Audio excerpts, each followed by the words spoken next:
Hey everyone, it's Stacy here, and I'm going to go through the last part of this three-part series about Olympic weightlifting for beginners and a tutorial of how to master each movement before progressing to a barbell and to a weighted barbell. So today I'm going to go through the jerk, and first I'm going to quickly go through what kind of equipment you need for Olympic weightlifting. And I'm going to start off with my weightlifting shoes.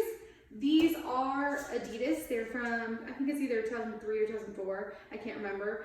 They have a wood heel. It's an elevated heel, so the wood provides stability, and the elevated heel allows me to get into a better position mechanically when I squat down because it elevates my heels a little bit. So I can stay a little bit more upright, which is extremely helpful in Olympic weightlifting, so you can lift more weight without like tipping forward. So these are the shoes I use. You can use whatever you want.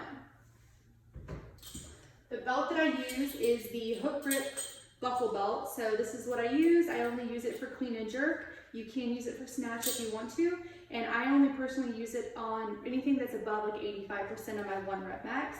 So I do not rely on it. So that's just a personal preference. It's all up to you and how you want to do things and what one you want to use, if you want to use this one or the Velcro one. Next, these are my wrist wraps. So this is helping to support and provide stability in my wrist.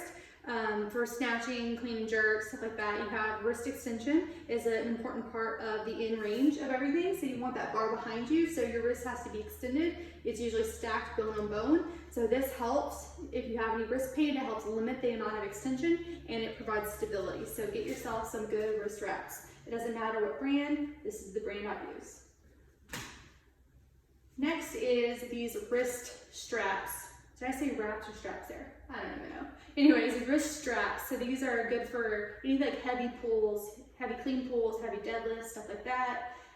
Usually you don't want to use them in jerks, of course, for obvious reasons. And not a lot of people use them for cleans, but you can use these for snatching if you need to, but I personally don't use them. All right, next is my Ray-Ban sleeves. These are 7 millimeter, and I use these for snatching on the shins so I don't scrape my shins because I keep the bar pretty close. And on clean and jerk, I move them up to my knees and just use them there, anything above like 85%. So these are going to be important for jerks, anything that's heavy, of course. Okay, next I have chalk because it's important to have good grip strength, and if you don't have a good grip on the bar, then you're not going to be able to make the weight and make the lift. So it's good to have chalk so you can actually have that good traction on the bar. And then last, my dog wanted to chew up my roll of Lift RX tape because I guess it tastes good. I use this on my thumbs because when you're hook gripping, it's gonna be a little bit painful at first, and you don't have as good traction with the thumb. I mean, you do with the thumb, you have good traction, but it actually provides even better traction with the actual tape. So I always recommend this for beginners, so then you can wrap your thumbs. It doesn't feel as terrible. You might not get as many blisters, and then you can probably lift more often. So that is the main equipment you need for all the Olympic lifts. So today I'm going to talk you through how to do jerks, and you're going to be in the same position that you are going to be for the clean here. So you're going to be outside your legs, you're going to be outside your shoulders. If you have poor elbow mobility or elbow pain, you don't want to be too wide because this position puts a lot of stress on that joint.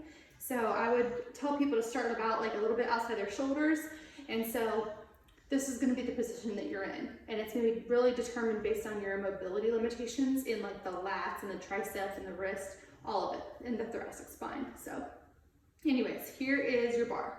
So for jerking, you're going to start here. Obviously your elbows are going to be up. If you have your elbows down, what's going to happen is that when you dip down, the bar is going to come forward, and then it's going to be really hard to be able to get your chest upright again and get the bar behind you.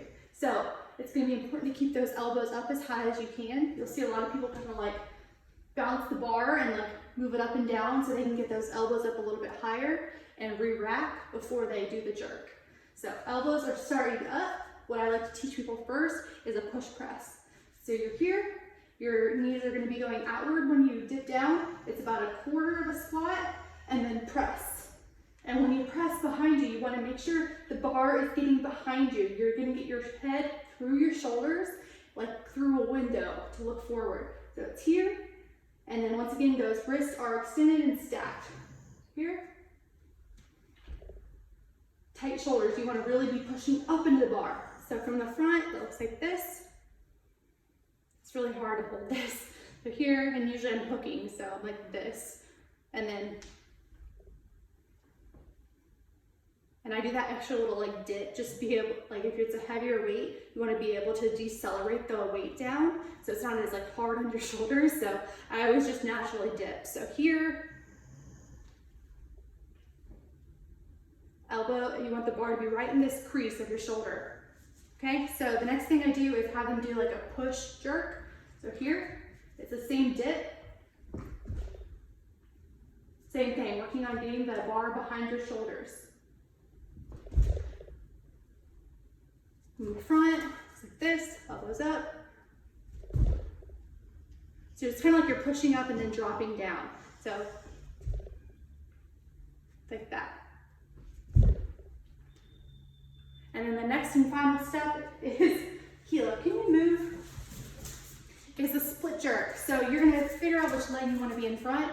For me, I like my right leg back, left leg in front. So what I tell people to do is do this little test. Whatever leg you would put in front with that test is the leg that you want to put in front for the split jerk. So you're here, you bend. So it's almost like you're dropping under the bar. And so it's important to work on not only the drop, but also like the standing back up part. So when you're here, you go here, front leg is bent, back leg is bent. You want your back leg to even hit a little bit before your front leg. And then you go front leg, back leg, bar down from the front. So here, front leg, back leg, bar down. Again, so elbows up, knees are gonna go out, chest is gonna stay up and tall. Arms are staying back. 1, 2, bar down from the side. Here. Obviously, you wouldn't be slipping if you had your Olympic weightlifting shoes on, but just making it work to show you guys how to get it done at home, especially during this quarantine, so you can actually work on your technique and get these movements down so that when the gym's back open, you can pick up that barbell and be ready to crush these movements. Okay guys, have a great day. If you have any questions, post them below.